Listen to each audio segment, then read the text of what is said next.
от Промедия и имам удоволствието да бъда водещ на това събитие днес и един от хората, които са автори на идеята и са организатори на забранения референдум. Добре дошли в забранения референдум. Една алтернативна гражданска идея за това темата по двете забранени питанията, които бяха отхвърлени от Народното събрание през юли тази година, да бъдат върнати обратно в дебата, в публичния дебат.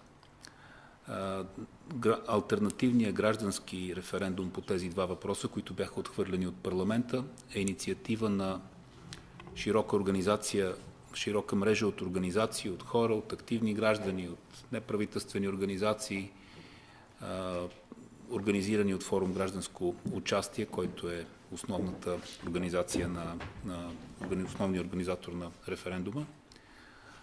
Малко повече за този забранен референдум и за това какво ще се случва днес по време на това събитие ще научите сега от Ива Тералешкова, председател на управителния съвет на форум Гражданско участие. Ива, заповядай.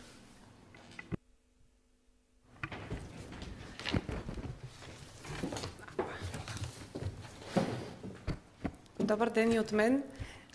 Уважаеми приятели, колеги, съратници, съмишленици, граждани, много ми е приятно да видя залата пълна днес с хора, които са единомислещи и хора, които искат да бъдат активни в гражданския дебат. Съжалявам за закъснението, но след малко ще бъдете свидетели на доста сложна техническа връзка, която за първи път правим, така че надяваме се всичко ще бъде успешно. Каква е целта на нашето упражнение?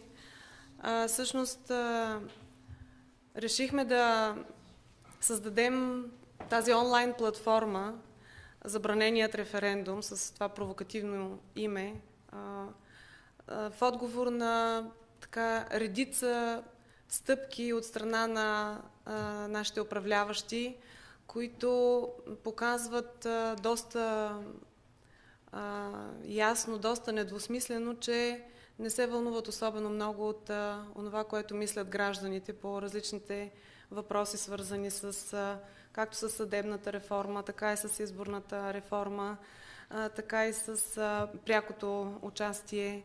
Затова ние решихме, че това ще бъде нашия отпор, нашия отговор на онова, което се случва в парламента и в институциите на национално и някъде и на местно ниво до голяма степен. Така че идеята е да проведем онлайн референдум, в който чрез електронно гласуване хората могат да гласуват по двата въпроса, които бяха отхвърлени от парламента, а именно за мажоритарното гласуване и за задължителното гласуване. Както знаете, през юли беше внесена от президента такова предложение за национален референдум съвместно с местните избори по 3 въпроса, включващи тези два и въпроса за електронното гласуване. След дебати в парламента обаче, депутатите отхвърлиха 2 от тези 3 въпроса. Ние считаме, че тези 2 отхвърлени въпроса също са важни. Това е и отговорът на социологическите агенции, а това беше знак, който беше даден още миналата година, когато, ако си спомняте, инициативен комитет събра 500 000 подписа с искане за референдум по тези въпроси. За съжаление, това искане отново потъна някъде в кулоарите или скамейките на нашия парламент. Форум Гражданско участие е мрежа от над 100 организации от цялата страна. Освен това, обаче, ние не сме сами в тази инициатива. Правим го с още партньори извън нашите членове. Доста широка коалиция сме ангажирали и считаме, че колкото повече хора и организации се включат в това, толкова по-силен знак и по-силно послание ще дадем на управляващите, а именно, че гражданите са активни и имат мнение по доста от въпросите и че трябва да ни питат не само когато ги избираме, а трябва да ни питат и по други теми и да се съобразяват с нас. Какво предстои сега?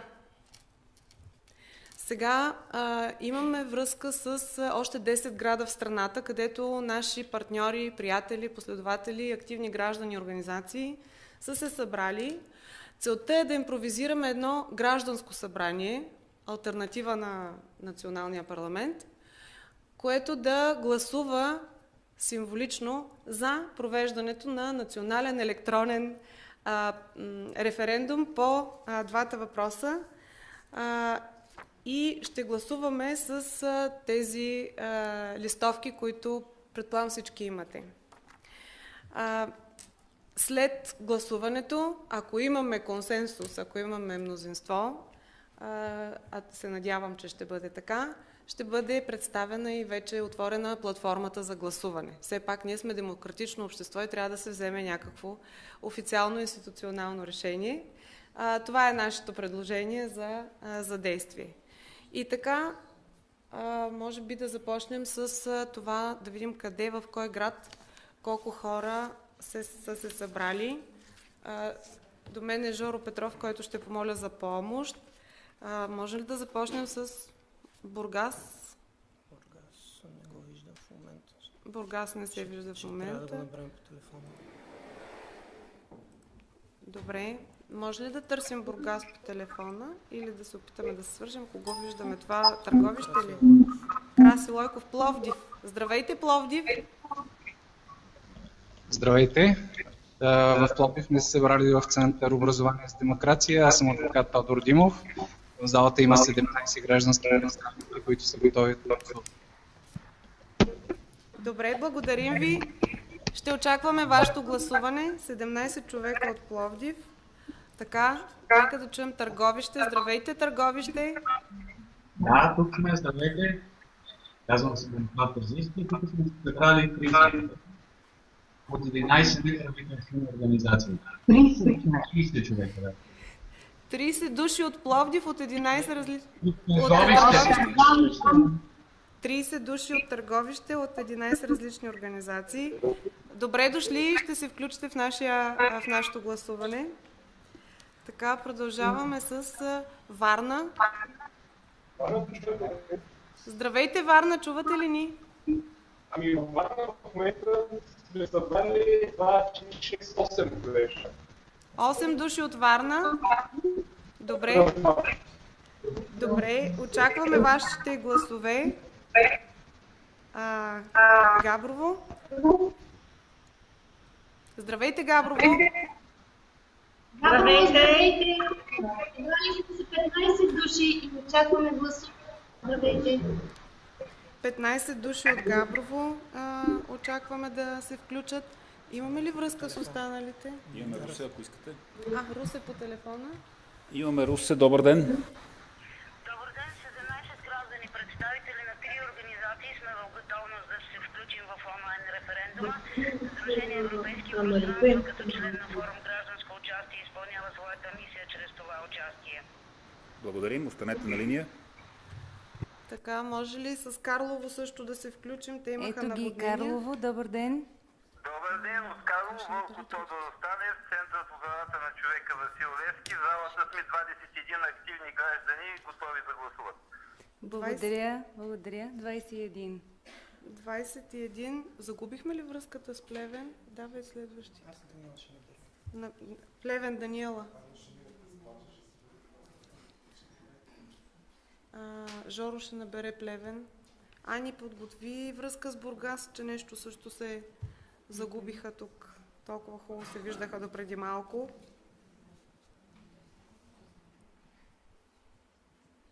Плевен имаме Плевенски обществен фонд читалище. Добър ден, Плевен. Бихте ли ни съобщили колко хора са събрали при вас?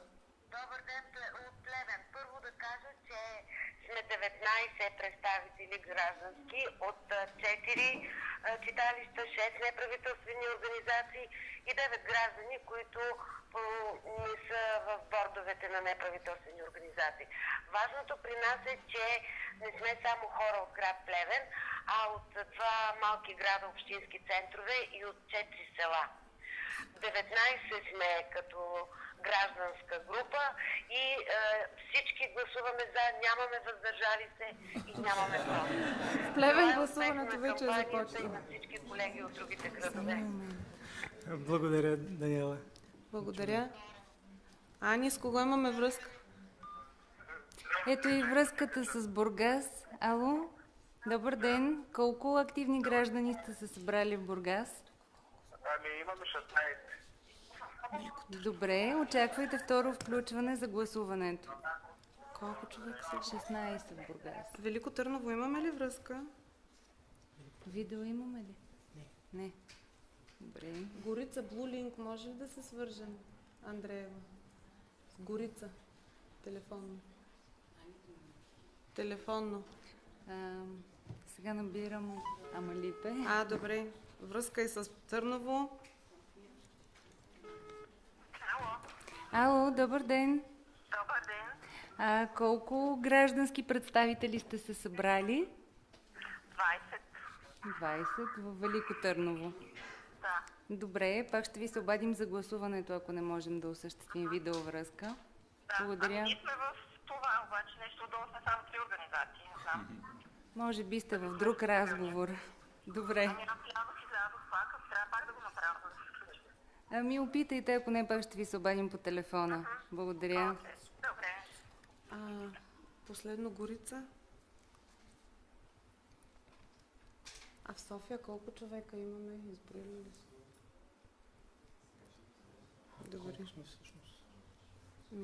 Трябва да броим. Имаме около 45, 2, 4.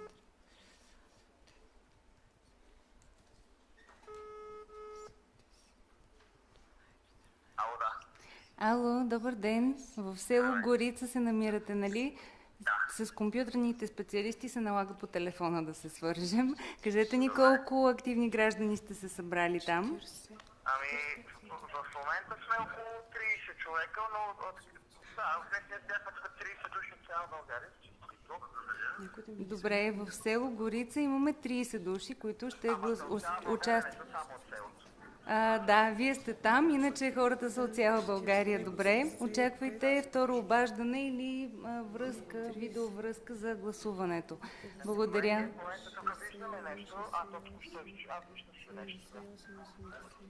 Добре. 86 и 30 са 116, 133, 152, 170. 177. От страната. 45 в София. Тези, които по имейл са заявили, ще ги броим ли? Имаме 222 души, така че имаме кворум на нашето гражданско събрание, така че предлагам да гласуваме и всички в страната имат възможност да започнат гласуването. Именно гласуването ще бъде по двата въпроса. Съгласни ли сме, по един единствен въпрос, съгласни ли сме да проведем, съгласни ли сте да проведем национален електронен референдум по двата въпроса, а именно подкрепяте ли част от народните представители да се избират мажоритарно и подкрепяте ли въвеждането на задължително гласуване на изборите и националните референдуми? Който е съгласен с провеждането на национален електронен референдум по тези два въпроса, моля да гласува с вдигане на тази листовка. Ани брои.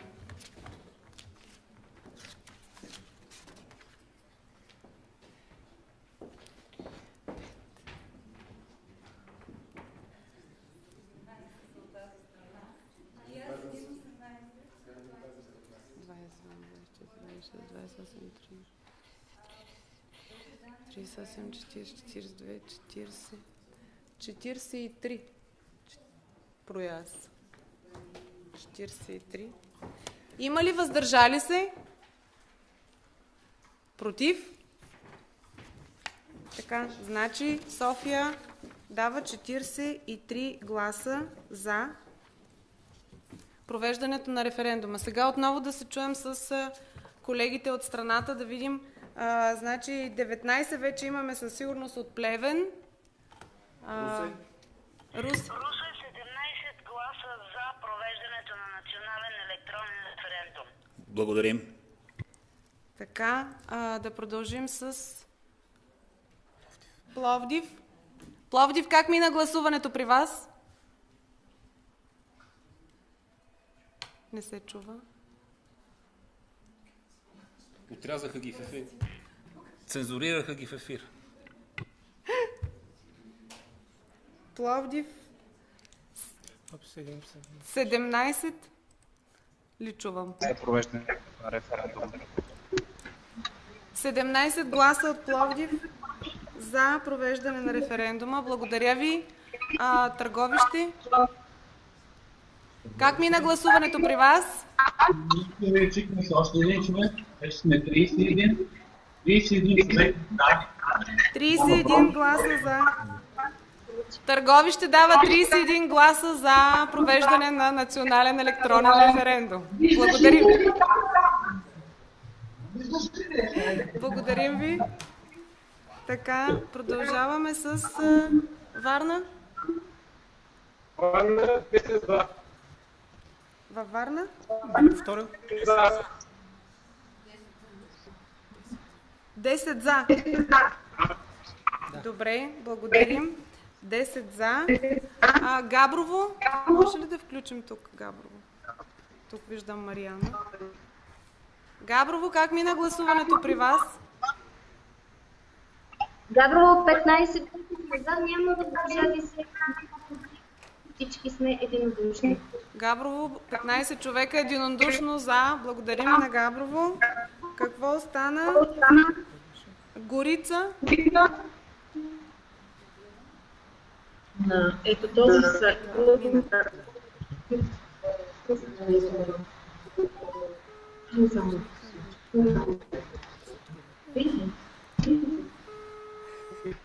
Търговище продължават да гласуват. Село Горица, здравейте пак. Как мина гласуването?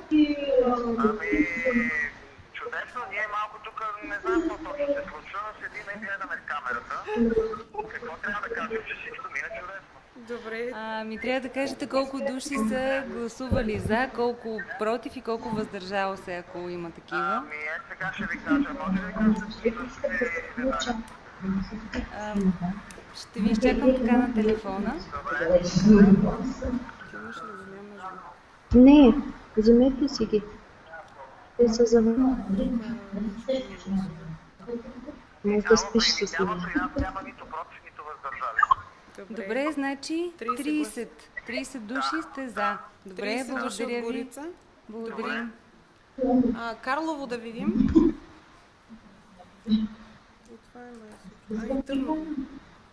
Ето тук ги да. София 45, Търговище 30, село Горица, Варна 130. Ало, добър ден, Карлово отново. Как мина гласуването? В момента гласуваха 21 от активните граждани на Карлово, от тях 20 са за, само един се въздържа. Добре, чудесно. Против нямаме нищо, браво, бе. ще ги получите до няколко часа.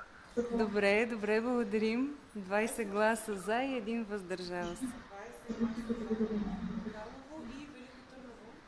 Така.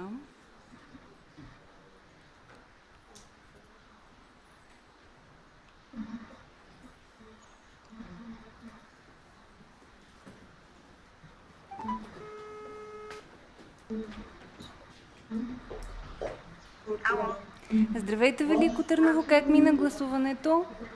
Гласуването мина 19 гласа за и един въздържал. 19 за и един въздържал се. Благодарим ви.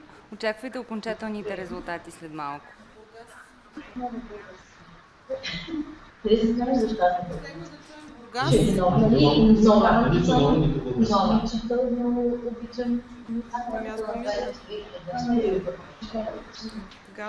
Вечер много човек са журналисти.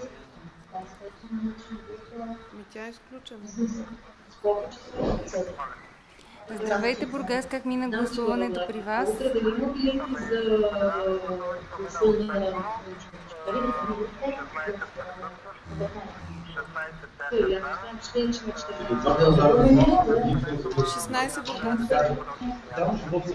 Добре, благодарим ви.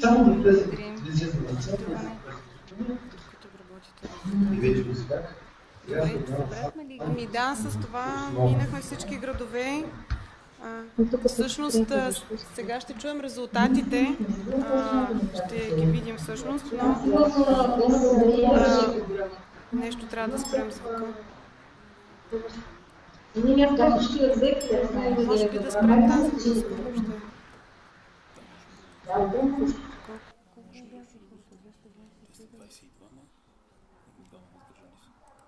220.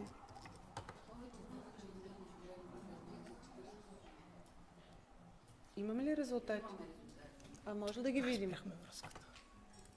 Не можем да ги видим. Диана ще ги така, каже. след включването на Бургас, което бяхме пропуснали, Само ако може да се представи. Да, казвам се Диана Андреева и работя в ФГУ, форум гражданско участие. Аз правих едни хубави графики, които обаче не може да видите, за това ще съобщя резултатите по традиционния начин.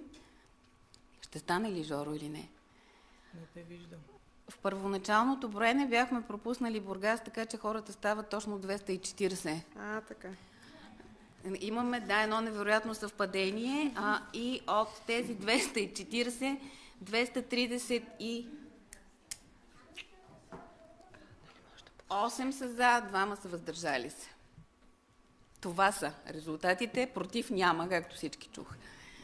Тоест, можем да обявим приемането на решение на Гражданското събрание за провеждане на национален електронен референдум по тези два въпроса с много голямо мнозинство от 238 души от 240, което е наистина, дори в нашия национален парламент рядко се случва такова мнозинство. Може да се поздравим с това. Благодаря на всички, които се включиха в гласуването.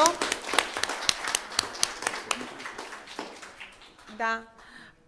Преди да дам думата на Жоро, който ще покаже всъщност как ще стане това от тук нататък, т.е. той ще покаже платформата на забраненият референдум, аз само ще кажа няколко думи. Тя ще бъде активна от днес до 25 октомври. Всъщност резултатите, ще затворим платформата за гласуване и ще обявим резултатите на 25 октомври, заедно с резултатите и от така традиционния национален референдум. Искам да кажа, гласувайте в тази платформа, но не забравяйте да гласувате и в националния референдум, защото наистина е важно да се включите по този въпрос и важно е да покажем значителна активност.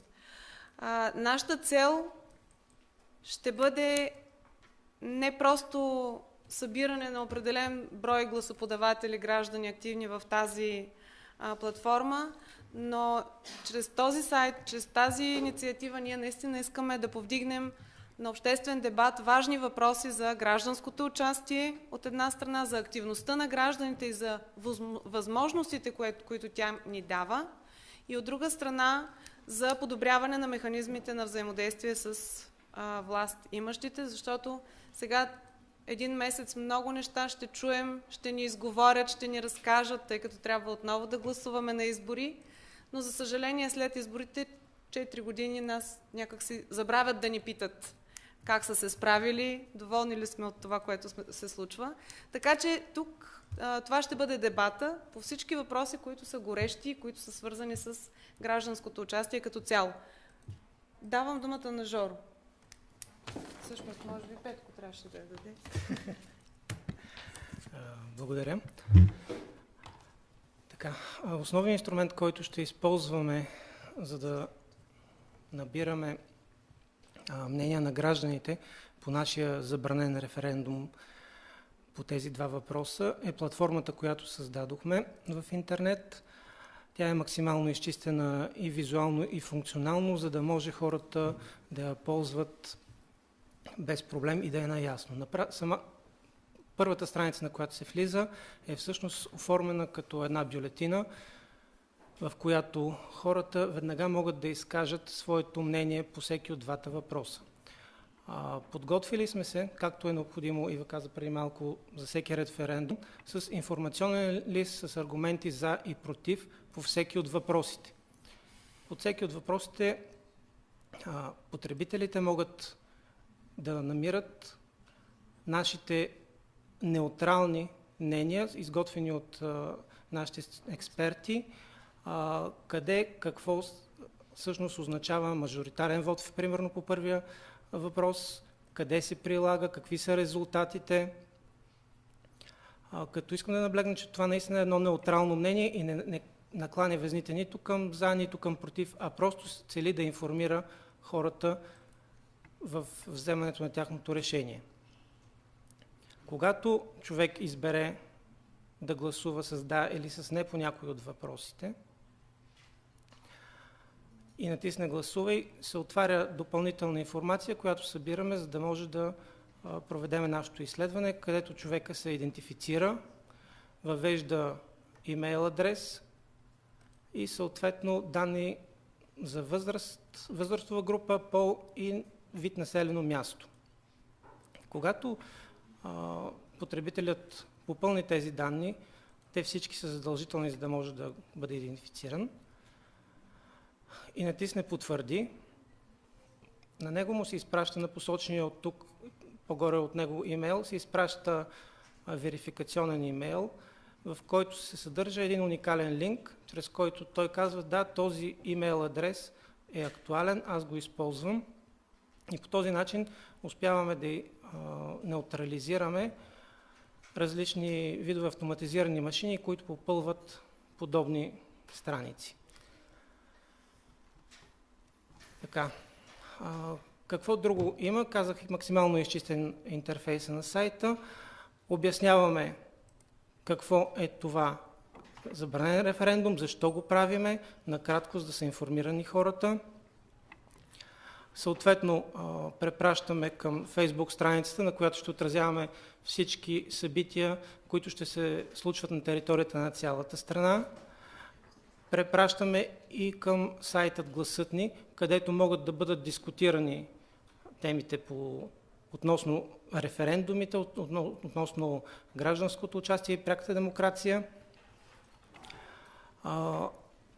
По време на цялата кампания, която, както казахме, ще приключи на 25 октомври, но с това няма да приключи нашата дейност, ще приключи просто набирането на гласове, гражданите ще могат да се информират чрез раздела новини, какво се случва, какво планираме, докъде сме стигнали. В страницата резултати, разбира се, на всеки му е интересно. Виждате, че се увеличава. Преди малко беше 25 човека бяха гласували, вече са 30 човека, които са гласували. Търговище сигурно. Самия сайт е стартиран днес, до днес не беше отворен за гласуване. В сайта резултати на този етап се вижда само броя гласували лица, граждани на Република България. На 25 октомври, след 20 часа, ще пуснем детайлна статистика, в която ще се вижда, освен колко граждани са гласували, ще се вижда по кой въпрос колко са за, колко са против, както и детайлна разбивка, възраст, пол, тип населено място. Ще кажа, че се гласува и през телефон. Да, благодаря за посещането. Освен на нормален стационарен мобилен компютър, сайтът е пригоден за използване през мобилни устройства. Таблети, телефони. Аз лично гласувах през телефона. Адресът е за референдум. И адресът е за referendum.bg. Има го изписан на листовките. Ще се радваме, ако споделяте тази наша инициатива сред вашите познати, насочвате ги към сайта или Фейсбук страницата, за да може нашата инициатива наистина да получи по-голяма гражданственост. Благодаря. Благодаря и аз. Искам да кажа само още няколко думи като продължение. Мисля, че беше много важно да се подчертае, както както и стана, че не става дума за инициатива за или против задължителното гласуване, за или против мажоритарното гласуване. Става дума за инициатива, чиято основна цел е да подкрепи, да засили дебата, гражданския, политическия дебат за това какви реформи са необходими в изборното законодателство в България, т.е. форум гражданско участие, нашите организации, ние като граждани не агитираме никого да гласува за или против, просто агитираме, правим всичко възможно хората да участват активно, техния глас да се чуе, независимо от това в коя посока клони тяхното лично предпочитание. Тук ще добавя и своето мнение, че това е действително много, много труден за решаване проблем, защото хората, които са в състояние да го решат по силата на българската конституция, са в тежък конфликт на интереси. За това как да бъдат избирани, трябва да гласуват онези, които вече са избрани. И както сме виждали с приемането на изборното законодателство преди всеки избори, овластените за това се чувстват силно изкушени и се поддават на изкушението да пипат изборния закон, така че да отговаря на някакви конкретни техни в момента планове и намерения. Въвеждането и на мажоритарно, и на задължително гласуване би променило в значителна степен картинката в парламента в момента, което вкарва депутатите, които трябваше да приемат тези въпроси, в тежък конфликт на интереси, непреодолим конфликт на интереси. Затова не трябва да се притесняваме от това, да се очудваме от това, че те отхвърлиха тези въпроси. Някои им се развалиха пултовете, други заминаха в чужбина, трети се разболяха и въпреки декларираната политическа воля, двата въпроса не можаха да минат. Ние се надяваме, че с тази инициатива сега им даваме възможност да поправят пропуска си и въпреки развалените си пултове по време на гласуването в парламента, сега активно да подкрепят тази инициатива, но пак остава открит въпрос. Как преодоляваме, как българската политическа система преодолява този просто вроден конфликт на интереси между хората, които трябва да реформират изборното законодателство и факта, че те заемат позиции, които зависят от това изборно законодателство. Това са теми, които се надяваме да бъдат дискутирани в рамките на този референдум и след него. Надяваме се неговите резултати да доведат до това, че тези два въпроса ще бъдат върнати обратно на сериозно политическо обсъждане сред публичните институции, които имат възможност и са овластени и са натоварени от избирателите с задачата да решават подобен тип въпроси. Резултатите ще... Да. Има ли, първо да питам, разбира се, има ли въпроси към някой от участниците в пресконференцията и в събитието? И да дам думата на някои от колегите, които участваха в това събитие, ако искат да добавят, да изкажат свое мнение, предложения и така.